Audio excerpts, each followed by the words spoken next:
సత్యం, అహింస పునాదులతో స్వాతంత్ర ఉద్యమాన్ని ముందుండి నడిపించిన మహాత్మా గాంధీ అడుగుజాడల్లో ప్రతి ఒక్కరూ నడవాలంటూ ప్రశాంత డిఇఓ గాంధీ గ్లోబల్ ఫ్యామిలీ ఉమ్మడి జిల్లా కన్వీనర్ నివార్చక విజయ్ కుమార్ అన్నారు. మహాత్మా గాంధీ బాటలో సత్యశోధన పేరుతో ఆయన చేపట్టిన 100 రోజుల పాదయాత్ర జోగులాంబ గద్వాల జిల్లా రాజోలి మండలం మాన్తోటి గ్రామానికి చేరుకుంది. ఈ సందర్భంగా పలువురు గ్రామస్తులు, యువకులు ఆయనకు ఘన స్వాగతం పలికారు.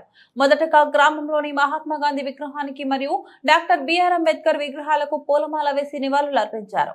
ఈ సందర్భంగా ఆయన మాట్లాడుతూ ప్రతి ఒక్కరూ చేనేత వస్త్రాలను ధరించాలని, స్వదేశీ విద్యను ప్రోత్సహించాలని, మద్యం, మత్తు తదితర పదార్థాల జోలికి పోరాదని, సేంద్రియ వ్యవసాయ అభివృద్ధి, యోగా, పౌష్టికాహారం, సంపూర్ణ ఆరోగ్యం, ఆధ్యాత్మిక విలువలతో కూడిన విద్య, ప్రకృతి, పర్యావరణం తదితరాలపై పిలుపునిచ్చారు. సమాజ మార్పు కోసం విశ్రాంతి డిఇఓ విజయ్ కుమార్ విద్యాభివృద్ధి కోసం కృషి చాలా చేశారు. ప్రస్తుతం సమాజ మార్పు కోసం ఆయన చేపట్టిన పాదయాత్ర చాలా అభినందనీయమైనదని ఎంవీఎఫ్ మండల కన్వీనర్ హనిమిరెడ్డి అన్నారు. ఈ కార్యక్రమంలో గ్రామ మాజీ సర్పంచ్ సవారన్న, మాజీ ఎంపీటీసీలు, గ్రామ యువకులు తదితరులు పాల్గొన్నారు.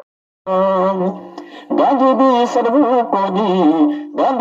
చదువుకొని స్వతంత్రము తెచ్చిందన్నా, గాంధీజీ చదువులు చదివి స్వతంత్రము తెచ్చిందన్నా, మరికి నన్ను పంపాలయ్యావయ్యో, మరికి నన్ను పంపాలయ్యావయ్యా.